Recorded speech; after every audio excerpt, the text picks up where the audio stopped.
Hello everyone, welcome back to my YouTube channel IELTS aspirants. आज की video में हम बात करेंगे एक आइल्स राइटिंग टास्क 2 के बारे में, जिसको हम चेक करेंगे साथ साथ। तो आपने भी साथ साथ चेक करना, और ये चार चीजें आपको देखनी है: ग्रामेटिकल एरर्स, कनेक्टर्स अच्छे से यूज है या नहीं, spellings, and finally punctuation, commas and full stops. ठीक है, टॉपिक क्या है एक बार मैं आपको टॉपिक दिखा देता हूँ, है ना। This is our statements. I hope आप देख पा रहे हो। Telecommuting refers to workers doing their jobs from home for part of each week and communicating with their office using computer technology. In simpler words, telecommuting होता है work from home। ठीक है, तो उसके बारे में ऐसे है। और आपका जो है क्वेश्चन है, how do you think society will be affected by the growth of telecommuting. एक ही क्वेश्चन है, इसको रिस्पॉन्ड करना है बस। ठीक है ना, आइडियाज वगैरह हम एंड में देखेंगे सही है या गलत है ना। पहले आपको वो चार चीजें देखनी है जो मैंने आपको बताई। तो चलिए let's begin. This is our task. Yes, चलो साथ साथ आपने भी देखना है, जो गलतियां हैं ट्राई करो कि पॉज करके मेरे बताने से पहले आप खुद ट्राई करो। चलो, undoubtedly nowadays working remotely is growing very fast in many Nations. चलो, एक गड़बड़ तो यही है, नाउअडेज ए मिसिंग है, इसमें ए होना चाहिए, है ना। स्पेलिंग क्या होगी? This is our correct spelling. इसमें एक और गड़बड़ कर देते हैं स्टूडेंट्स कि इसको अलग अलग कर देते हैं। नाउअडेज अलग अलग नहीं है, एक ही वर्ड। आगे देखो, रिमोटली में ये एम कम लग रहा है, एन ज्यादा लग रहा है ना। तो एम होना चाहिए क्लियर। वर्किंग रिमोटली का मतलब है वर्क फ्रॉम होम, किसी दूर जगह पे रह के काम करना। रिमोट का मतलब होता है कोई दूर दराज की जगह। और देखो, is thought that to be very common in future. No, ये दैट एक्स्ट्रा में लगा रखा है, इसको काट के पढ़ो। Is thought to be very common in future. अब ये सेंटेंस ठीक है। No doubt there are strong arguments on both side, but I believe it has more advantages. चलो देखो, चेक करो कोई गड़बड़ है या नहीं। आर्ग्यूमेंट की स्पेलिंग, आर्ग्यू में ई होता है, आर्ग्यूमेंट में कोई ई नहीं है, तो ये बिल्कुल सही है स्पेलिंग। ऑन बोथ साइड्स होना चाहिए, बोथ के बाद प्लूरल ही लिखते हैं क्योंकि किसी दो की बात है। बिलीव की स्पेलिंग भी ठीक है, बाकी सारी चीजें ठीक है। चलो जाके देखते हैं फिर। टू बिगिन, अब कई स्टूडेंट यहाँ पे शुरुआत में टू बिगिन लिखते हैं, कुछ टू बिगिन विद लिखते हैं, तो कौन सा ठीक होता है और क्या डिफरेंस है इनमें? टू बिगिन होता है जैसे जनरली हम कोई अपनी बात शुरू कर रहे हैं तो we can say to begin. To begin with तब यूज करते हैं जब आपको काफी सारे पॉइंट्स मेंशन करने हैं, that case you use to begin with. तो हमारे ऐसे में काफी सारे पॉइंट्स होते हैं, तो यहाँ पे इस बच्चे को विद भी लिखना चाहिए, टू बिगिन विद। ओके, आगे बढ़ो। Telecommuting become a major source of working in the present scenario.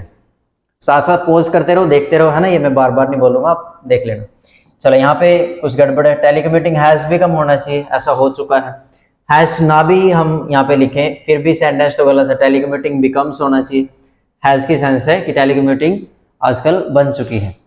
और बाकी सारी चीजें ठीक है, स्पेलिंग्स भी ठीक है। आगे देखते हैं। It saves our time and money, बिल्कुल सिंपल सी लाइन है, कोई गड़बड़ नहीं है, ठीक है ये भी। For example, there is no need of transportation cost. अब एक गड़बड़ तो ये फुल स्टॉप है, तो एफ यहाँ पे बड़ा होना चाहिए, ठीक है बात। दूसरा देखो, इसमें कुछ और, there is no need of transportation cost. ये लाइन ऐसे लिखनी नहीं चाहिए, है ना, गलत तरीके से लिखी हुई है। आप कह सकते हो कि there would be no transportation cost, ऐसे अगर लिखी होती तो बेटर होता। चलो आगे आओ। It increases people flexibility because employees can do work of their office. It increases, ये एस क्यों लगा है? क्योंकि इट सिंगुलर है, यहाँ तो बिल्कुल ठीक है। पीपल्स फ्लेक्सिबिलिटी, लोगों की फ्लेक्सिबिलिटी, है ना, तो यहाँ पे एस आना चाहिए, अपोस्ट्रोफी। चलो और देखते हैं फिर नीचे।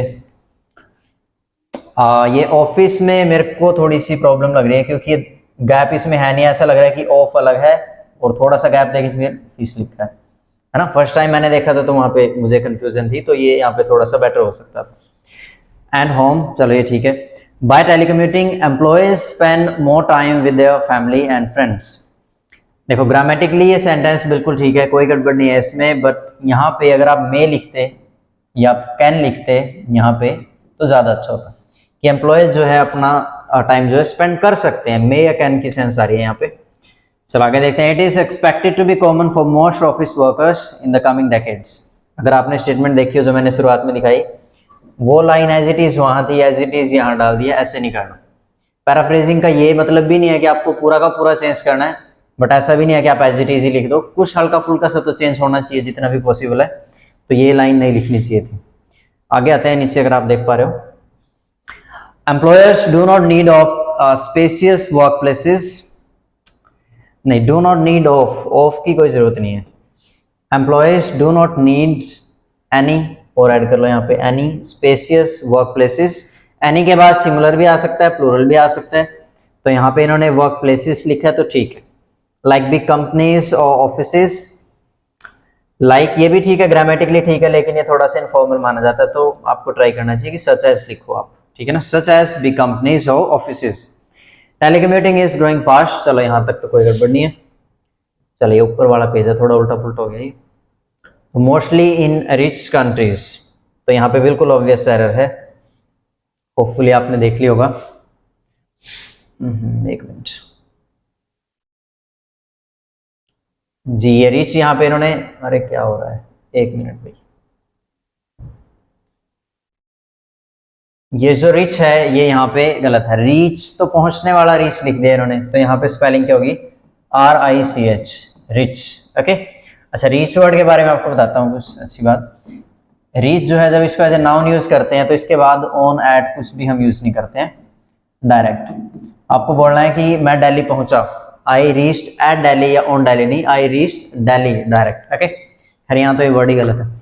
चला के देखो, moreover there are some disadvantages, connector बिल्कुल गलत है, मोर ओवर नहीं आएगा, क्यों नहीं आएगा, चलो मोर ओवर की बजाय हम यहाँ पे लिखेंगे हाउएवर। ऐसा क्यों है, क्योंकि जब भी हम कॉन्ट्राडिक्शन की बात करते हैं, कोई ऑपोजिट चीज शुरू करते हैं बोलने में या लिखने में, तो इन दैट केस आपका कनेक्टर भी ऐसा होना चाहिए जो कि कॉन्ट्राडिक्टरी हो, तो हाउएवर, नॉनदलेस, नेवरदलेस, ये सब आना चाहिए। ऑन द अदर हैंड भी आ सकता है, वो तभी आता है जब आपने फर्स्ट बीपी के शुरुआत में ऑन द वन हैंड लिखो, तो वो तो पॉसिबल नहीं है, तो हाउएवर लिख लेंगे हम। There are some disadvantages also, चलो इसमें भी एक एरर है, यहाँ तक तो सारी चीजें बिल्कुल ठीक है, ये एंड में गड़बड़ है। ऑल्सो जो है सेंटेंस के एंड में नहीं आता कभी भी, है ना, ऑल्सो है तो कहीं बीच में आ सकता है, या सेंटेंस के बिल्कुल शुरुआत में आ सकता है, एंड में नहीं आ सकता, तो either we can use to और we can use as well. इन दोनों में से ज्यादा आपका फॉर्मल एज वेल है, तो I would recommend to use as well. Okay, चला के देखते हैं, workers experience low confidence level. अब एक्सपीरियंस पास्ट की बात कहां से आ गई, वो कर सकते हैं तो मे लिखें, वर्कर्स में एक्सपीरियंस, ये डी काट देंगे, low confidence level because of no interaction with each other. चलो जी, यहाँ पे देखो क्या गड़बड़ है, गड़बड़ तो कुछ नहीं है, ग्रामेटिकली ठीक है, बट इस नो की बजाय अगर मैं यहाँ पे लेस लिखूं तो वो ज्यादा अच्छा है, because of less interaction with each other. Interaction तो होंगी, ऐसे नहीं कि बिल्कुल नहीं होंगी, कम होगी, है ना, तो in that case you should use less. With each other, अच्छा एक ईच अदर होता है, एक वन अनदर होता है, इनमें क्या डिफरेंस है, वैसे यहाँ तो ठीक लिखा है, वैसे बता देता हूँ एक्स्ट्रा। वन अनदर होता है तीन या उससे ज्यादा के लिए, जैसे कोई भी तीन लोग हैं ए, बी एंड सी, तो इन दैट केस ए और बी अगर आपस में रिस्पेक्ट कर रहे हैं तो we would say A respects B और दे रिस्पेक्ट ईच अदर। अगर तीनों आपस में करते हैं तो they respect one another, A B की करता है, बी सी की करता है, फिर सी ए की करता है, हाँ ऐसे। चल आगे देखते हैं, there is a lot accessibility to the internet in working remotely. पूरी की पूरी लाइन उल्टी पुल्टी है, सेंसलेस सी लाइन है। अब मीनिंग इसके पीछे क्या लिखना चाहता है बच्चा, आप देख के समझ ही गए होंगे कि इंटरनेट की एक्सेसिबिलिटी चाहिए उसके लिए, तो कैसे लिखेंगे, accessibility to the internet is highly required while working remotely, ऐसे हम लिख सकते थे। Again I am repeating, accessibility to the internet is highly required while working remotely। ये डिसएडवांटेज बता रहा है ना, कनेक्टर्स मिसिंग है, कोई first of all, firstly, secondly कुछ नहीं है, तो कनेक्टर्स भी मिसिंग है। चलो आगे आओ, workers face disturbance problem because of no proper ambience. Ambience की स्पेलिंग गलत है, यहाँ पे ई आना चाहिए। एम्बियंस होता क्या है, किसी भी जगह के माहौल को बोलते हैं कि वहां पे कैसा माहौल है ना, like in our classroom we have good ambience, bad ambience, like this. चलो टेलीकम्यूटिंग, इसके अलावा तो कोई गलती नहीं है शायद, बाकी ठीक है जी। Telecommuting gives impact of workers, workers का इम्पैक्ट या वर्कर्स पर इम्पैक्ट, तो ऑफ गलत है, प्रेपोजिशन ऑन आएगा। Gives impact on workers, worker health, workers की हेल्थ, अपोस्ट्रोफी एस की रिक्वायरमेंट है। Mostly to their eyesight, no, again यहाँ पे on their eyesight. And due to telecommuting employees also face problems of their fitness. चलो ये यहाँ पे ठीक है, यहाँ तक कोई गड़बड़ है नहीं है, ये फाइनली इनका conclusion. To conclude, although it has some disadvantages, but I personally believe that there are a lot of benefits also।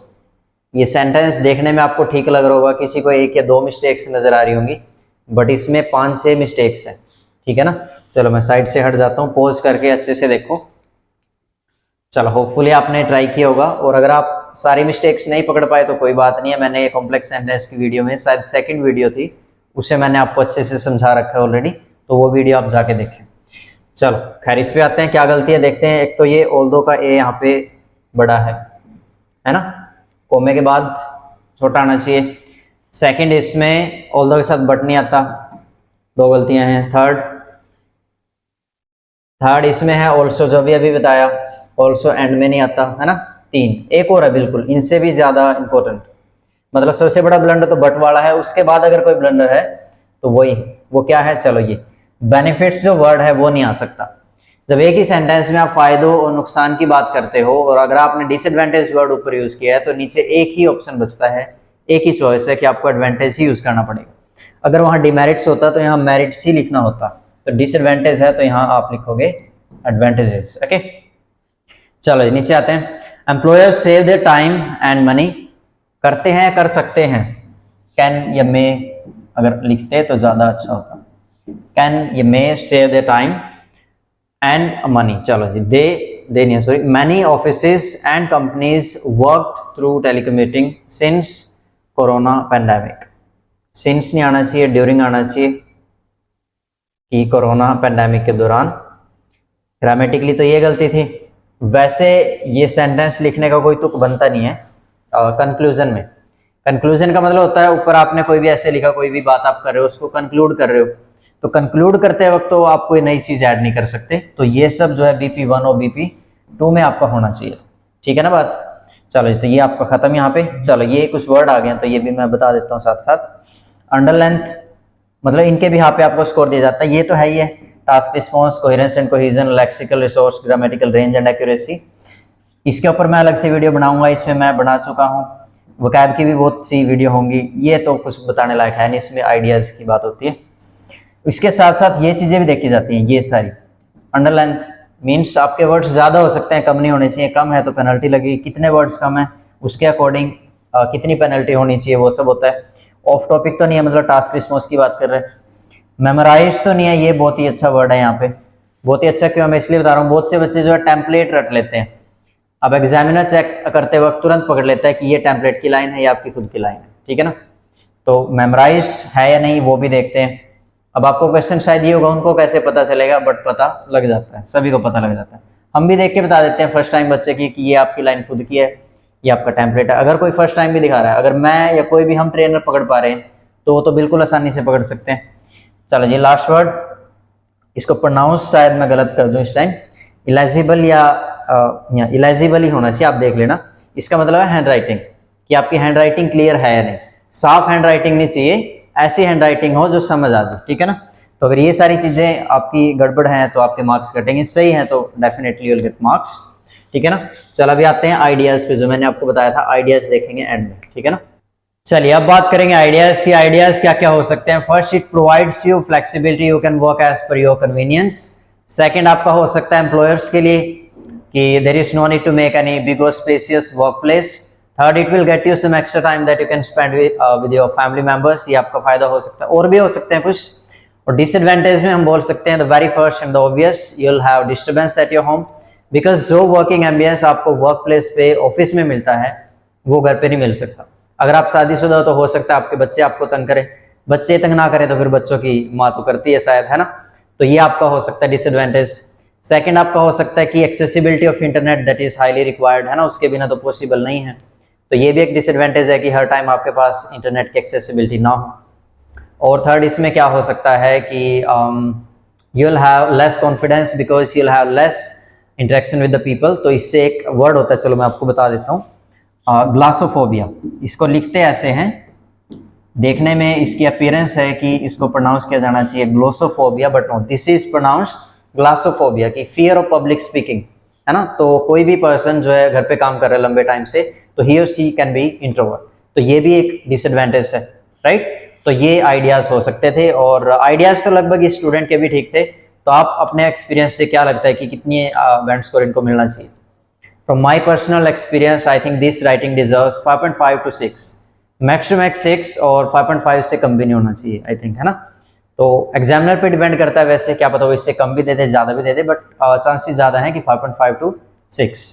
तो होपफुली चलो आज की वीडियो में इतना ही, होपफुली आपने कुछ नया सीखा होगा, और मिलते हैं चलो किसी नेक्स्ट वीडियो में। तब तक के लिए सभी खुश रहें, अपना ख्याल रखें। Thank you very much.